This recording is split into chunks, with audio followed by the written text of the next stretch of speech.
Every morning, these soldiers raise the Greek flag above their ancient citadel, the Acropolis of Athens.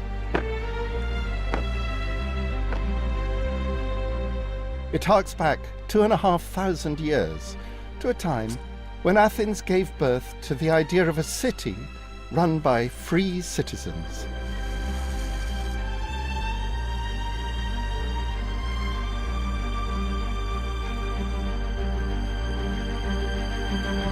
Athens is one of the most beautiful cities in the world. And in many ways, it's Athens that gave us our ideal of a city, our ideal of a citizen.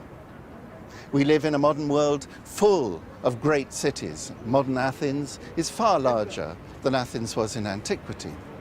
And yet, the Athens of antiquity is an extraordinary achievement.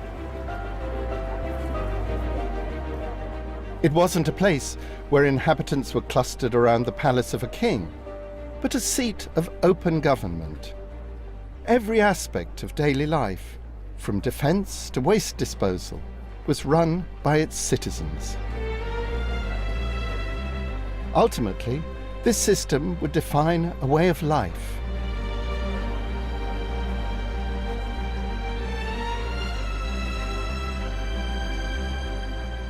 Athenian citizens would give it a name. They called it people power, demokratia, democracy.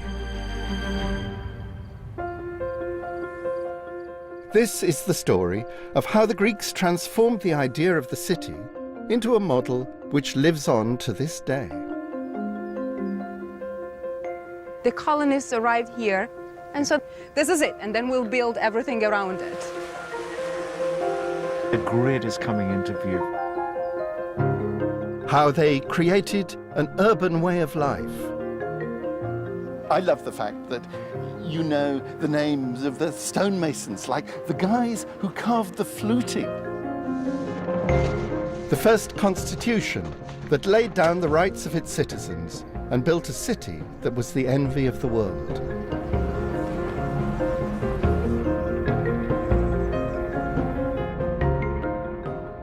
The Athenians were fighting for an ideal, and that's the ideal we articulate today. I'll then travel to Rome, where 500 years later, they created what we could call the first ancient megacity, complete with high-rise housing. What I love is that this isn't just a bit of archaeology, it's a bit of living history. Underground complexes. E siamo proprio sotto il foro. And incredible infrastructure.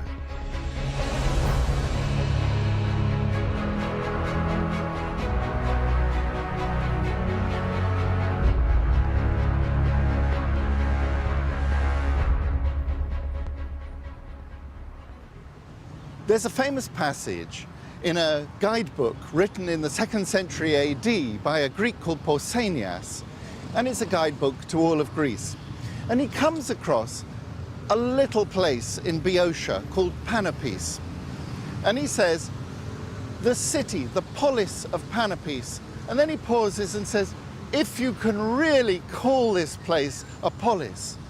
And what worries him about Panopes is, and I'll give the quote, it has no magistrates' buildings, no gymnasium, no theatre, no agora, not even a water supply leading to a fountain. Public space, public buildings, theatres, eventually even public libraries like this one. These were the elements which Athenians understood, transformed a place of mass habitation into a true city. They were taken as given in Athens, which set a benchmark for all ancient Mediterranean cities and for the cities of today. These high expectations were the product of a system of government which Athens gave the world, a government of the people, by the people, for the people. And this is how it happened. Many people think of England's Magna Carta of 1215 as the earliest constitution. But the document I'm going to show you records one from the 6th century BC, nearly 2,000 years earlier. The Athenaion Politeia was written by the great Greek thinker Aristotle. Yet unlike the Magna Carta, it's never been filmed before. Just through here. Is this it? Oh, wow. Isn't this fantastic? I've so often seen pictures of this, but this is the first time I've seen this in the flesh. It's a papyrus that's, well, it's 2,000 years old, but it's the only surviving copy of Aristotle's Constitution of Athens. It was discovered back in 1890. It came to the British Museum, and the very, very young Frederick Kenyon, 27 years old, he set about reading it. The Greek is incredibly hard to read.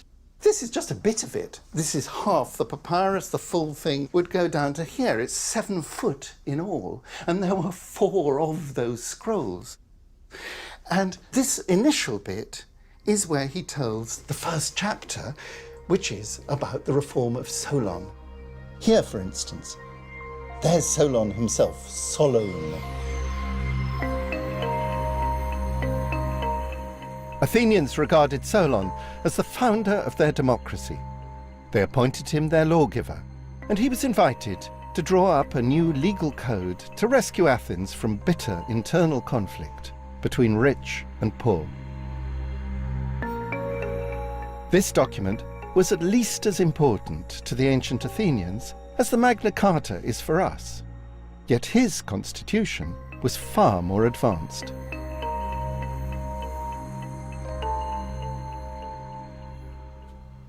He wasn't just a lawgiver, he was also a poet, defending his reforms.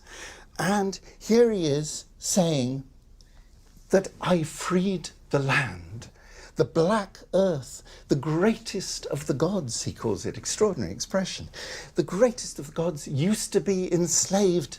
He gives freedom to the people who work the earth, and I freed the land of Attica. Attica, the land of Athens. It is the longest papyrus text we have of Greek literature. And that is what changed our understanding of the birth of Greek democracy. Democratic freedom and the new world of the Greek city went hand in hand. To understand how radical a departure this was, you need to see what had gone before. In the centuries leading up to the Athens of Solon, there had been large urban settlements in ancient Greece, just as in China and ancient Egypt, though none of them were cities as we would understand them. The most famous flourished in what was once thought to be a world of myth. This is Mycenae, 75 miles from Athens, the land of Agamemnon, Helen of Troy and the Trojan War. The Greeks of the classical period were brought up on the Homeric epics and their stories of kings of fabulous wealth and power. It was always assumed that those Homeric epics were mere legend, fantasies about a heroic age. That was the assumption, until archaeology demonstrated that there is a historical basis in Mycenaean civilization. This, for the world of 3,500 years ago, was a major urban centre. There were enough homes here to house a significant number of people. But this was the walled stronghold of a single ruler, rather than a community of citizens. That's not to say it wasn't advanced. The huge walls built high over the landscape was so big that later Greeks thought they were put up by the one-eyed monsters made famous by Odysseus, the Cyclops. In fact, they were a real feat of engineering.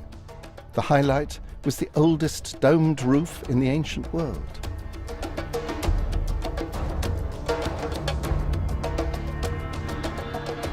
Yet some of the key ingredients associated later with cities like Athens, shared public amenities, public space and public buildings, were missing.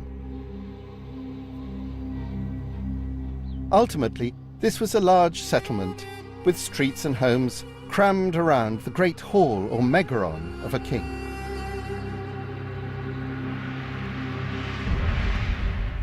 By 1000 BC, Mycenae and the other palace centres had collapsed. Slowly, a new type of Greek settlement was beginning to develop.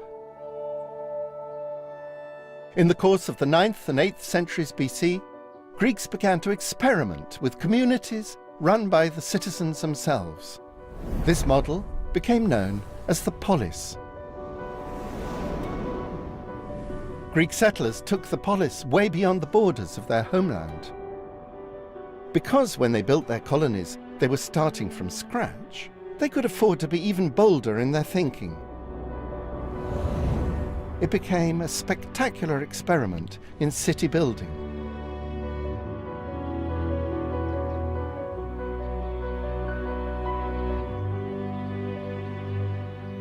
This beautiful site is known today by its Roman name of Paestum. But before it was a Roman city, it was a Greek one. Founded by Greek colonists around 600 BC, they gave it the name of Poseidonia, Poseidon city.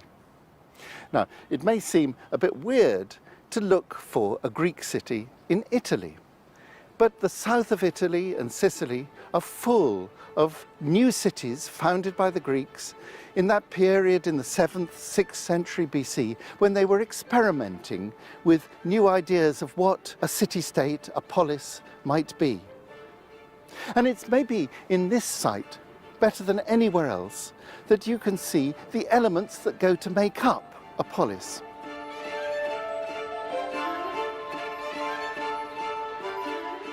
To find out what was so revolutionary about the way this place was planned, I've come here with my colleague from Cambridge, Tiziana D'Angelo. Tiziana, can you give me an idea of how formal was it creating a new Greek colony, a new Greek city? Well, it was a gradual process, but the colonists arrived here and they had a clear idea of what they needed to build their city. And they had a set of priorities, and so they were starting what was the main priority. The main priority was public space. Known to Greeks as the agora, this was the leap of imagination that, more than anything else, differentiated the new Greek settlements from Mycenae. At the heart of the polis was not a palace for a king, but an open meeting space for the citizens. We are basically entering the southern border of the agora, and the agora was huge, so it extended there for 10 hectares. Oh, wow. So not just this, 10 hectares is absolutely gigantic. So public space is really important in the city. It was the first thing that they were very concerned about. Yeah. So they arrived here and they sort of saved this large square, and they said, okay, this is it, and then we'll build everything around it. Yeah. So this is for the demos, this is for the people, and then individuals can have their houses further away. Yes, west and east of the agora, but we don't touch this space.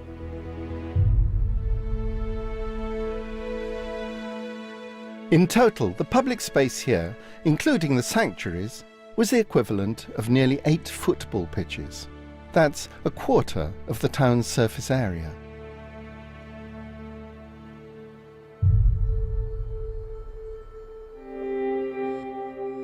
The agora of the polis put the inhabitants at the centre of a new kind of settlement, one run by the citizens themselves. The city as we begin to know it.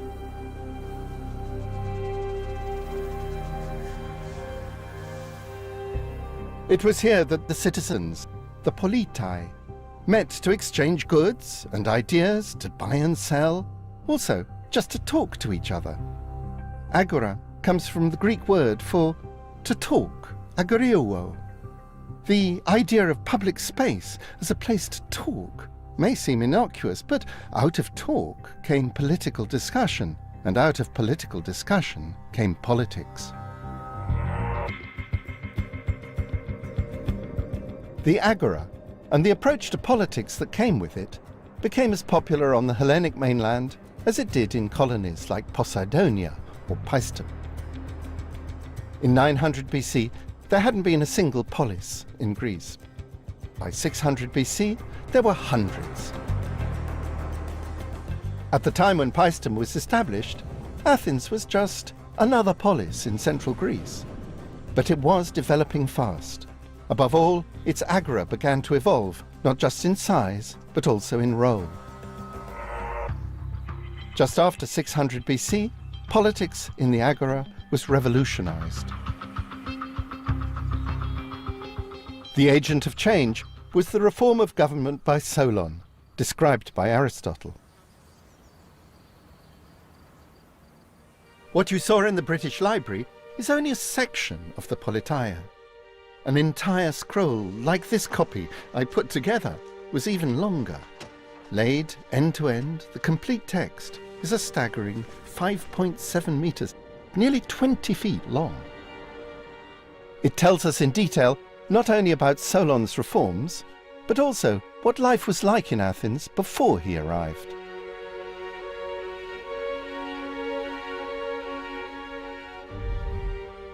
It says all the land was in the hands of the rich, and the poor, women, children were effectively their slaves. And then it talks about how Solon had his great revolution, his seisachtheia, his shaking up of everything.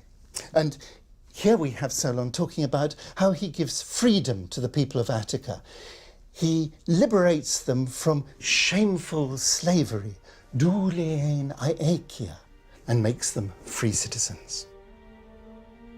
The laws say no one who is born in Attica can be turned into a slave. There's no more slavery for debt. And the constitution then gives them political rights. And without that, there is no such thing as democracy. Solon, back in 594 BC, legislated the instrument to create freedom and democracy. He gave them an ecclesia, an assembly, where they had a vote and where they had the freedom to speak. That freedom of speech is fundamental for democracy. Solon's reforms weren't perfect. They excluded women and foreign slaves from citizenship. But they launched the idea of people power, which came to its peak in 5th century Athens as male citizens voted on almost every decision. These were thrashed out in sight of the Acropolis at the heart of Athenian democracy, on the hill of the Pnyx. One of those who knows best how this place worked is my old friend John Papadopoulos, who has been studying here for 30 years. We get a great view of the Acropolis from this spot, don't we? And I guess down there we've got the Agora, and that's where so much of democracy happens. And yet this is an even more important spot for democracy, isn't it? This is the iconic spot.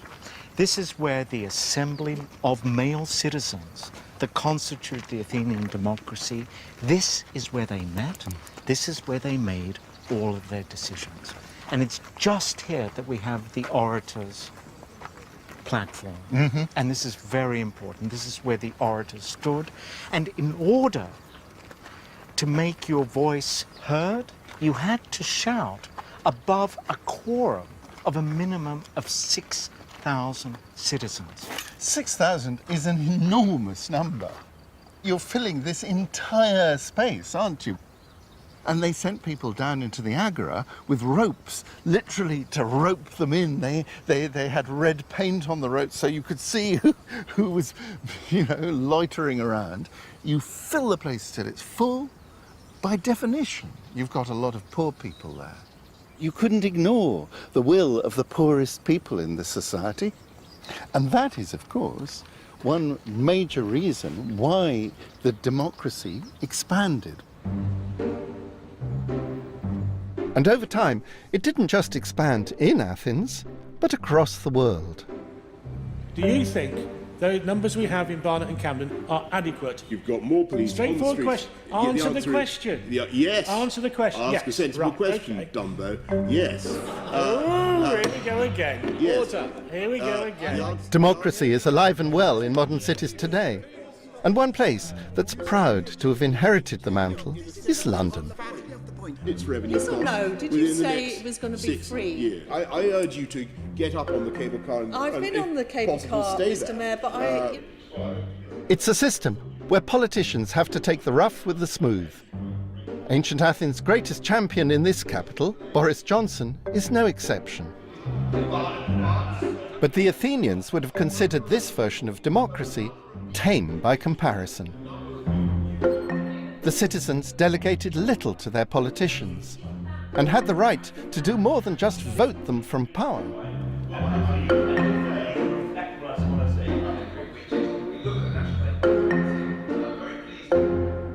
I want you to imagine you're in the Pnyx, that you're an orator on the beamer. Yes. You haven't got a mic at all. I know. It would have been, what would it have been It like? would have been very difficult, and of course the Athenians had the inexpressible pleasure of being able, when they were fed up with people, to vote to ostracize them. Can you Absolutely. imagine the impact on you as the humble person of Athens? You're never going to be one of these guys, but you can send them to Bulgaria or wherever for a long time. And it must have been a fantastically powerful thing. I think we should bring it back. I'm not going to say anything or comment on that. But none of this was a joke to the ancient Athenians. They didn't just have the right to expel those who threatened their democracy.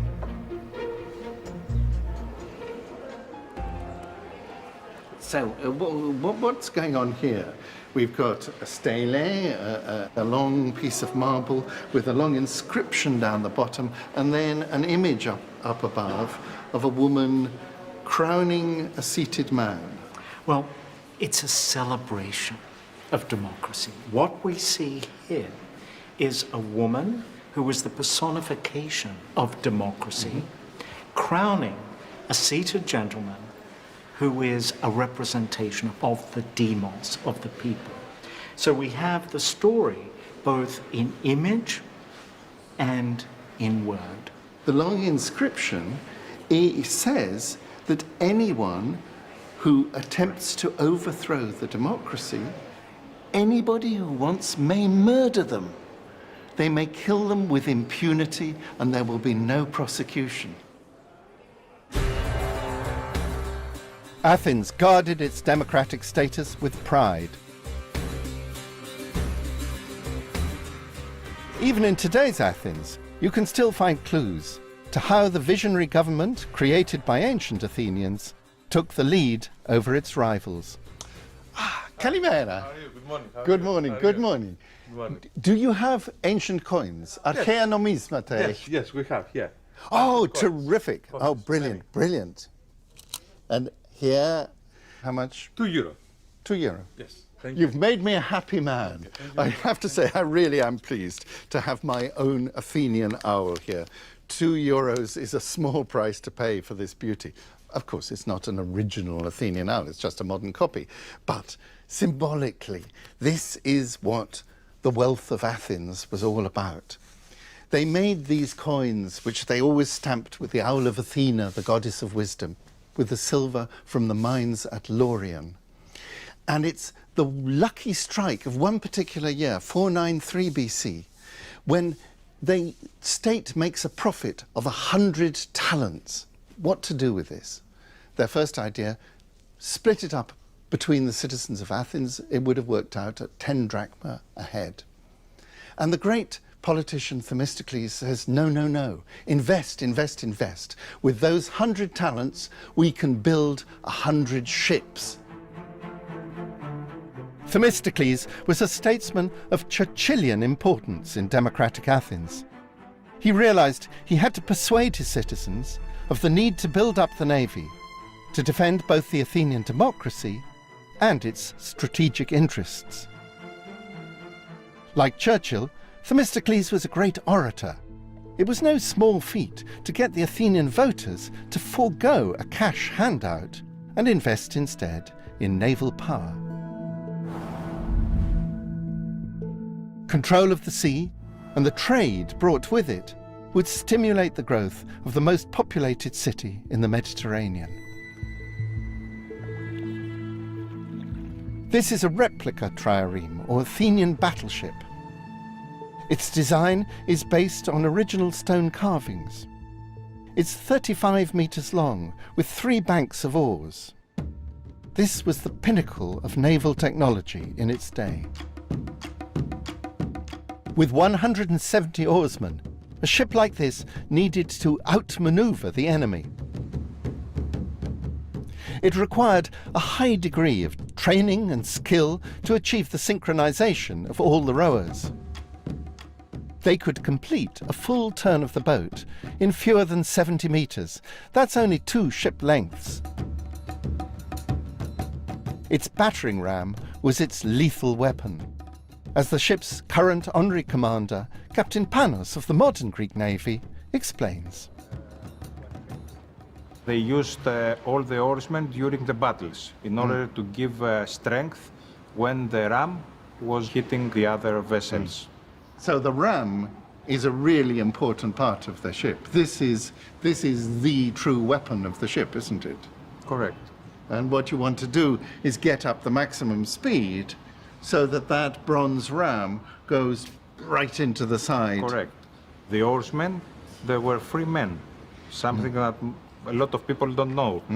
Because, of course, historically, rowing ships have often been rowed by slaves, often chained to the oars. It was a brutal and horrible thing to do. And it must have been actually quite unpleasant rowing in a ship like this. It was unpleasant, but the fact that those men were free citizens, they were not slaves, and that's why they gave their best. The Athenian navy, the future growth of the city of Athens, and the freedom of its citizens became inextricably linked. The investment of the profits of the silver mines at Laurion in building up a new navy had enormous consequences for the development of Athens. On the one hand, it made Athens a great naval power and led to victories, but it also had deep political implications. The people who pulled the oars were Athenian citizens, but above all, they were the poor citizens of Athens, and that meant that their voice really mattered in politics. They voted to send themselves into battle. In 480 BC, Persia invaded Greece. Now, the ability of a citizen state to stand up to a great empire would be put to the test.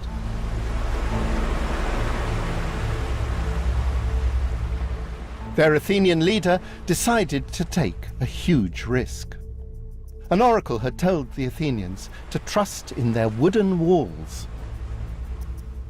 Themistocles interpreted this to be the Athenian navy.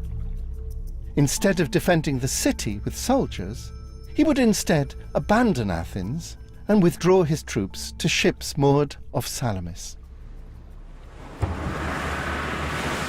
According to the Greek historian Herodotus, the Persians outnumbered the Greeks by more than 4-1. But as night fell, the master tactician Themistocles sent messages to the Persians, hinting that he was ready to change sides. The Persians, in order to maintain their position as negotiations continued through the night, were forced to back paddle. As dawn broke, and with the Persians exhausted, Themistocles attacked, annihilating his enemy. Though Athens itself had been razed to the ground, and the old Acropolis destroyed, the Athenian people and their revolutionary system of government had triumphed in war. They were now in a position to win the peace and transform their home from just another Greek polis to the most glittering city in the ancient world. To understand Salamis as a turning point, you need to see the landscape from the top of the Hill of the Muses.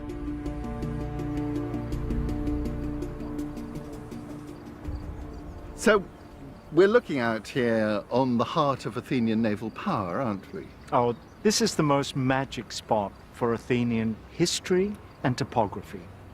Right in front of us, we have that crescent moon-shaped harbour, and that is Phaleron. And it was there that the harbour was during the Battle of Salamis.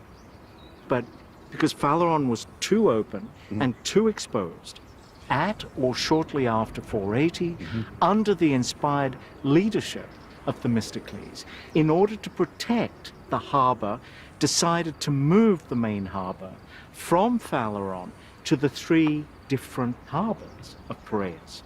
And there's that one modern skyscraper in the middle. One harbour is to the left of that, one harbour is more or less there, and the main harbour, Cantharos, is to the right.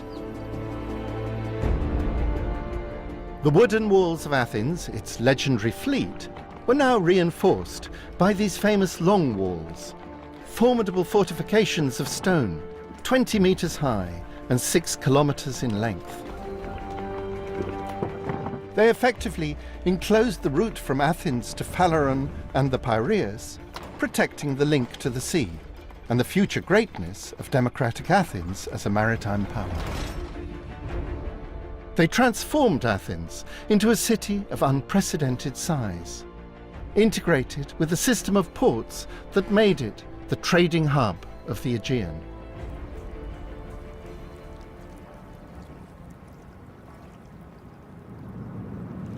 The modern Piraeus is an enormous ferry port, but it's in exactly the position of the ancient Piraeus, and it's this gigantic port that is the secret of the commercial success of ancient Athens. With its hard-won political freedom came economic freedom. Athens' naval power meant the Athenian merchant fleet was free to trade with whoever they wished, bringing in vast wealth and goods from all over the Mediterranean and beyond.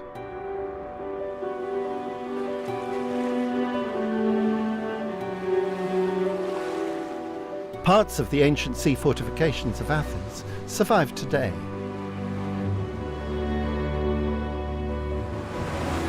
And more remarkable still, an archaeological team from the Effort of Underwater Antiquities and the Danish Institute at Athens has discovered one key element of the city's supreme maritime status in the 5th century BC: the foundations of the ship sheds in Zea Harbour. What we have here is an artistic reconstruction of the Zea Harbor. And this is exactly the point that we are standing right now. And this is one of the two fortification towers that would block the entrance of the harbor. So right here going across the mouth of the right. harbour. One tower would have been here, the other one on the other side.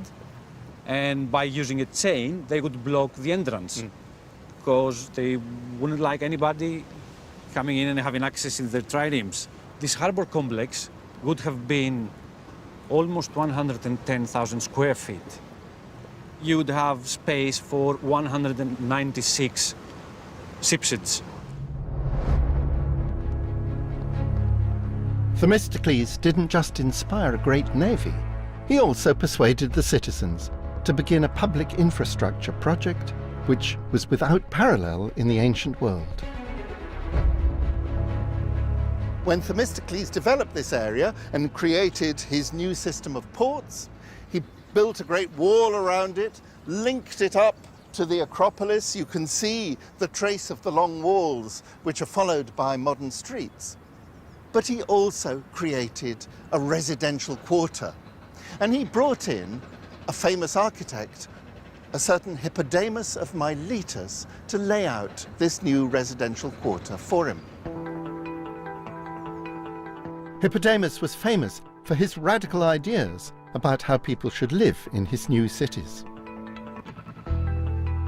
Sometimes regarded as the father of modern town planning, he disliked the confusion of the older settlements of antiquity and sought to impose a new order in the planning of Greece.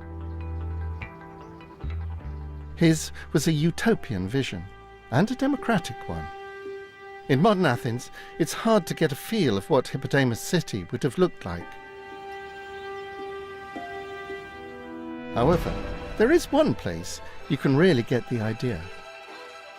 In northern Greece, 125 miles from the Bulgarian border, are the remains of the ancient city of Olynthos. It's the best surviving example of the layout of a Greek city of the classical period. At the south of the site, there's an earlier development from the 6th century BC, with clusters of houses strewn here and there. Then, in the 430s BC, we can see the scale of the revolution that took place.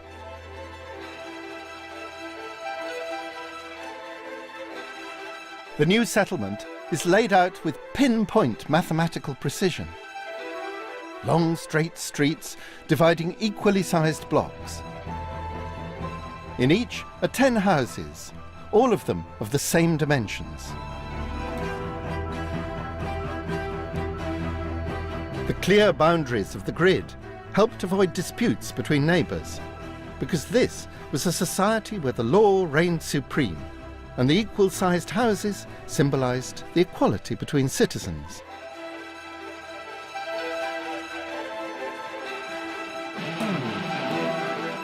Themistocles' development of the Piraeus after the Battle of Salamis had created not only a mechanism for economic expansion, but also one which would energise the young democracy. The grid at Piraeus stretched out towards the old town, and Athens was entering a new phase, the golden age of the city.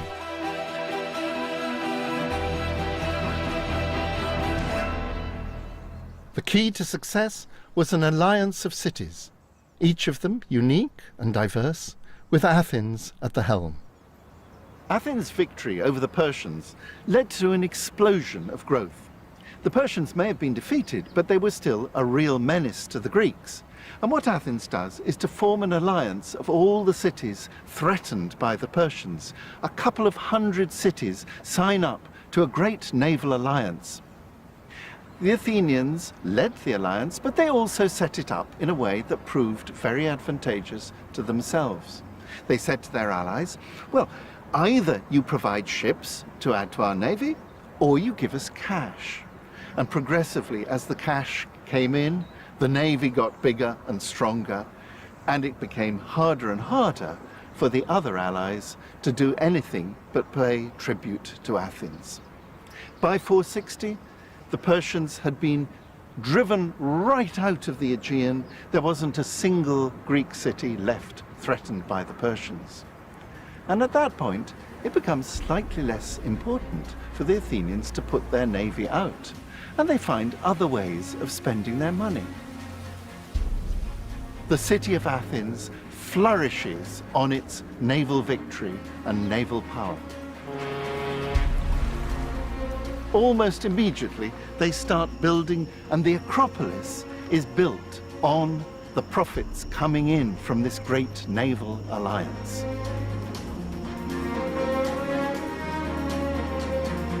The city was now free to make real its urban ideal. And in the 440s BC, under its new and dynamic leader Pericles, this lavish building program began in earnest. Although he was born into a noble family, Pericles was a populist who would take Athenian democracy into an even more radical direction. Under his leadership, the poor would not only be allowed to sit on juries, but be paid handsomely for it. He even introduced subsidies to enable them to attend the theatre.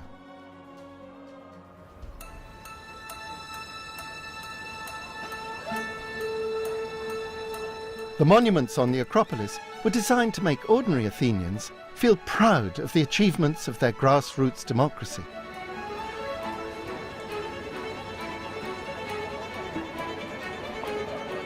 Although the Parthenon is the most famous of those buildings, by looking a little closer, you can decipher the clues left by the ancient Athenians themselves about what they thought had made their city great. It's interesting, isn't it? How all these tourists come flooding through, and they've got eyes only for the Parthenon. They all know that this is the monument to see on the Acropolis. And they don't even pause to look at this one down here. The Propylaea may seem just an entrance to the Acropolis, but John has a striking new theory. If he's right, the tourists are missing something monumental. What's really remarkable, and this has been an enigma for a long time, was why did the architect Mnesicles in 437 BC change the orientation by almost 40 degrees? Well, out that way.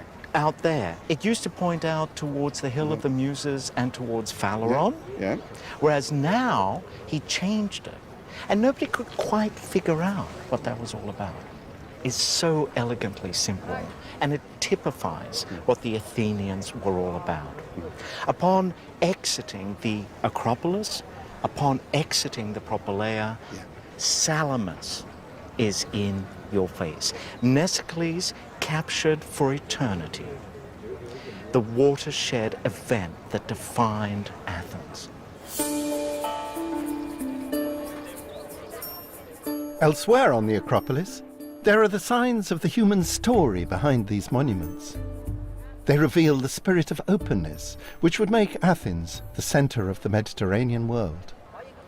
Of course, the big names involved in putting up these wonderful temples, people like Phidias or Mnesicles, they were probably Athenian citizens. But what about the workmen who did all the detailed work? Well, this is in fact very interesting because we actually have inscriptions that give accounts, a list of all the workmen and what exactly they did. This amazing historical document, now on display in the Acropolis Museum, lists the names of all the workmen who built the Erechtheion, giving their jobs, their place of origin, and in many cases, even their social status. I love the fact that you know the names of each and every carpenter who worked here, the stonemasons, like the guys who carved the fluting.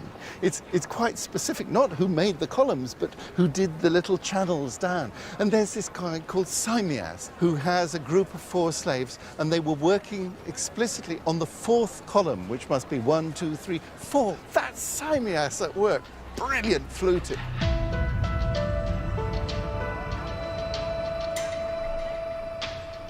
Look at the Erechtheion, one of the great buildings of ancient Athens. Of the 86 builders, sculptors of the Erechtheion who we've identified, 40 were metics, resident aliens. I think 26 were slaves, and the rest of it were free-born Athenians. So in other words, the overwhelming majority were either slaves or, in the biggest category, were foreigners. It was built by the Poles, as it were. It was built by the immigrant labour from what was then the equivalent of Albania, or wherever it happened to be. What the Erechtheion documents is a willingness to welcome energy and talent if it could be turned to the advantage of the city as a whole. It was an openness that went hand in hand with democracy.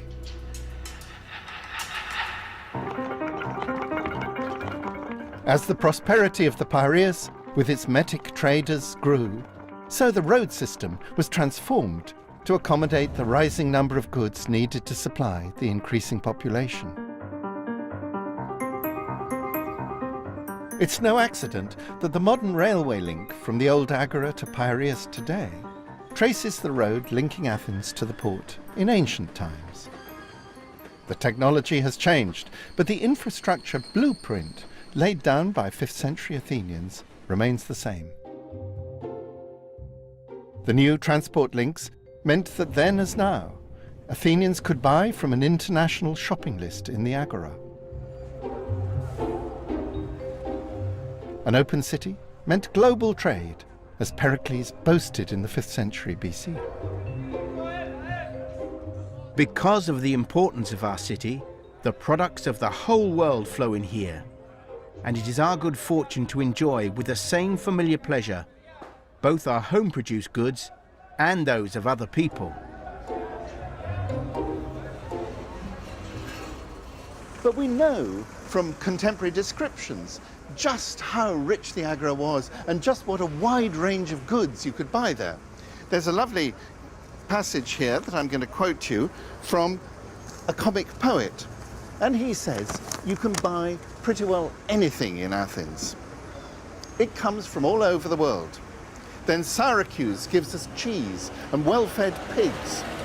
Sails come from Egypt, and this paper too. Incense from Syria. In Paphlagonia grows the almond grove. The elephant sends its teeth from Africa's sands.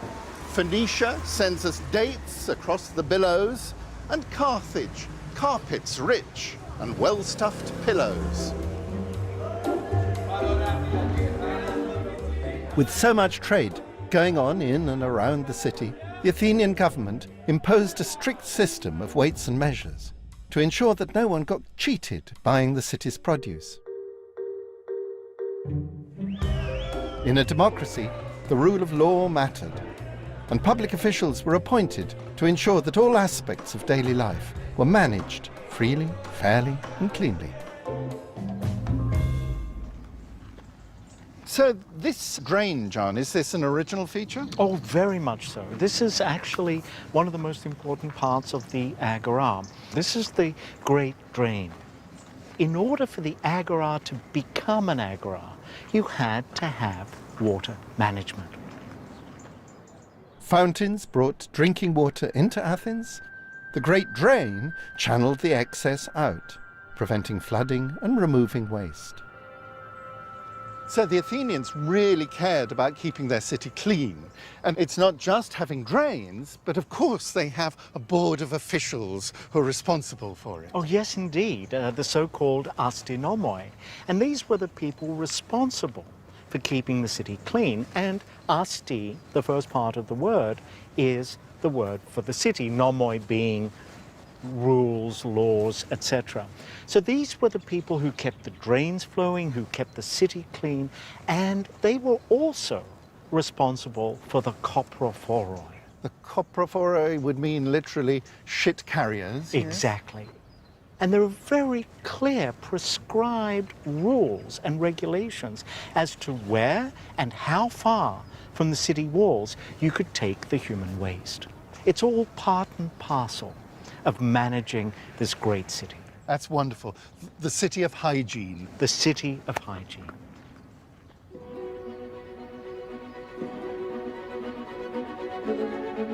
The democratic government of Athens had done more than create the institutions which could make a great city work. It had set the benchmark of what a polis in Greece should be.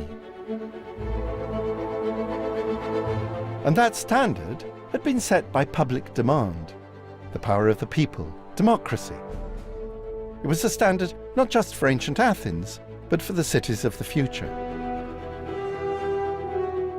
Summed up by one of the greatest Athenian leaders, Pericles, his words continue to inspire our leaders of today. A spirit of freedom governs our conduct, not only in public affairs, but also in managing the small tensions of everyday life, where we show no animosity at our neighbour's choice of pleasures, nor cast aspersions that may hurt, even if they do not harm. Now, that is what we're all about. That's London. That's the idea that you let people get on with their lives, that you don't have any prejudices on grounds of race or gender or sexuality or whatever, and you welcome and you tolerate. And that's what they believed in, and that's the ideal we articulate today. And it was that tolerance that led arguably to Athens' greatest legacy. For Athens, political freedom and freedom of trade went hand in hand. But Pericles understood, for a city really to take off, it needed ideas, freedom of thought. This is the modern Academy of Athens, but it recalls the great philosophical schools of ancient Athens, like Plato's Academy. Athens' spirit of freedom meant that it became a magnet for the greatest thinkers in the known world, following the lead of Socrates and Plato. And indeed, it was Plato's star pupil, Aristotle, who recorded the constitution of Athens, its politeia, the document which has given us our unique insight into the workings of ancient Athens. It was Solon's law code which had drawn the link between freedom and the city and established the rights of citizens for the first time. And just how unique Athens was would quickly become apparent, because success brought rivalry. As the Persian threat subsided, there was a protracted series of wars with another Greek state, Sparta. These wonderful pieces are copies of sculptures from the Acropolis in Athens. Athens was full of sculptures, images, works of art, monuments. That's what Athens was about. Here we've got the tyrant slayers, Harmodius and Aristogeiton. The originals stood in the agora as symbols of democracy. These were the people who drove out tyrants. By contrast, Sparta is an almost image-free zone. One of the rare exceptions is this guy here, who's supposed to be the Spartan king Leonidas, the king who commanded the 300 who met their death at the gates of Thermopylae. Sparta was in so many ways the polar opposite of Athens. It was the opposite of all the ideals which Solon stood for, that idea that if you were born in the territory, you should always be free. In Sparta, by contrast, there was a whole population of serfs, they called them helots, who were generation after generation bound to work for the land-holding elite, the Spartiates like Leonidas. They had no laws, no coinage, not very fond of trade. They didn't really like immigrants. In fact, once a year, they ritually drove out all foreigners. It was called the xenelasia, the driving out of foreigners. And as a consequence, Sparta wasn't much to write home about as a city. At least compared to Athens, Sparta seemed to be just a collection of villages. There was one thing these Spartans did better than anyone else, and that was warfare. From the earliest age, these Spartiates were trained in the arts of war. They knew better than anyone else in Greece how to defend their land and how to ravage other people's land. And when they did so, nobody could stand up to them. If the Spartans invaded, Athens could survive without the farmland of Attica, as the city-state was already importing much of its food through the Piraeus. Pericles knew in times of crisis the Athenians could fall back behind the long walls of the extended city. But this apparently well-devised defensive strategy had a fundamental flaw.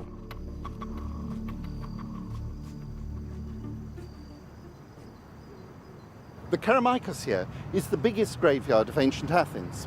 And it was near here, when they were excavating a new metro line, just back there, that they made an extraordinary discovery. Among the individual burials, there was an enormous pit full of skeletons thrown in ram-jam without any ceremony, over 100 in number. They must be victims of the Great Plague. The Great Plague was the great flaw in Pericles' strategy. Pericles thought he could survive Spartan invasion by gathering the whole population within the long walls. It was, in fact, an effective strategy, but it had a big downside. And the downside was if you cram people into the same space, they spread disease. A terrifying plague broke out, and we know about it in great detail because the historian Thucydides was one of its victims, and he tells us with medical precision how the plague was. Dr. Manolis Papagrigorakis has been analysing new evidence of how the victims died. So Manolis Papagrigorakis has come with one of the skeletons he's studying. This is the head of a young girl. 11 years old. Are you certain she suffered from the plague? Yes. How do you know? Έχουμε κάνει ανάλυση DNA από τον πολφό των δοντιών που ήταν από τους σκελετούς που ήταν μέσα στο λάκκο. Η ανάλυση έδειξε από 3 διαφορετικά δόντια, από 3 διαφορετικούς σκελετούς, ότι το αίτιο ήταν το βακτήριο της σαλμονέλας εντερικά τύφη με σύμπτωμα τον τυφοειδή πυρετό. So, what are the symptoms of typhoid fever? How does someone die? Το κύριο σύμπτωμα ήταν ο υψηλός πυρετός. Γι' αυτό το λόγο οι ασθενείς πηγαίνανε στις πηγές στην Αθήνα για να δροσιστούν, για να πέσει ο πυρετός, και έτσι έγινε η διασπορά της μόλυνσης σε όλους τους Αθηναίους. Tragically, the plague's greatest casualty was the Athenian leader Pericles, a victim of his own strategy. It was the reliance on Athens' naval fortifications and water supply system, the pride of its civic infrastructure, which dealt a terrible blow to the city. But the idea which Pericles and his city had championed lives on. I think that ideal of freedom is something we need to stick up for. We do in our city: freedom of speech, freedom of association. These things are contested now. They are not accepted everywhere in the world. These are not trivial values. They are incarnated here in London just as they were in ancient Athens, and we need to stick up for them. The democratic values which had been the hallmark of the ancient city would finally crumble. But in the end, it was neither the plague nor the Spartans which proved Athens' final downfall. More than 300 miles north of Athens lay another Greek state. This is Pella, home of Philip II of Macedon and his son Alexander the Great. Pella was the new capital of the Macedonian kingdom that defeated Athens.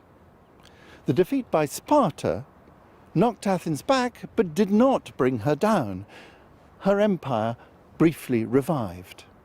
It was the defeat by Philip of Macedon at the Battle of Chaeronea that ended Athens' chances of being an imperial power. The Macedonian Empire enabled them to build cities on a scale that dwarfed Athens. Instead of small streets with egalitarian housing, they built great avenues and opulent mansions decorated with extravagant mosaics.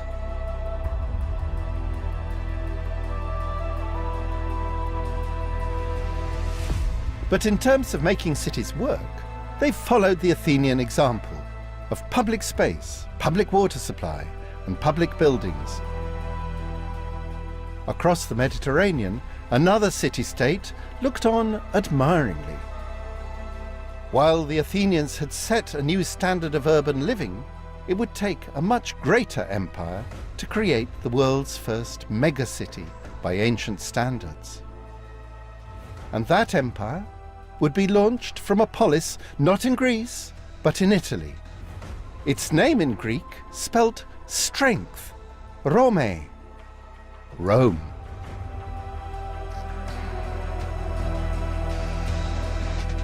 And the series continues next week at 8. Stories behind giants of philosophy in Genius of the Ancient World, presented by Bethany Hughes and available on BBC iPlayer now. Heartwarming drama for us next on BBC Two from the pen of Victoria Wood. Imelda Staunton and Michael Wall star in That Day We Sang.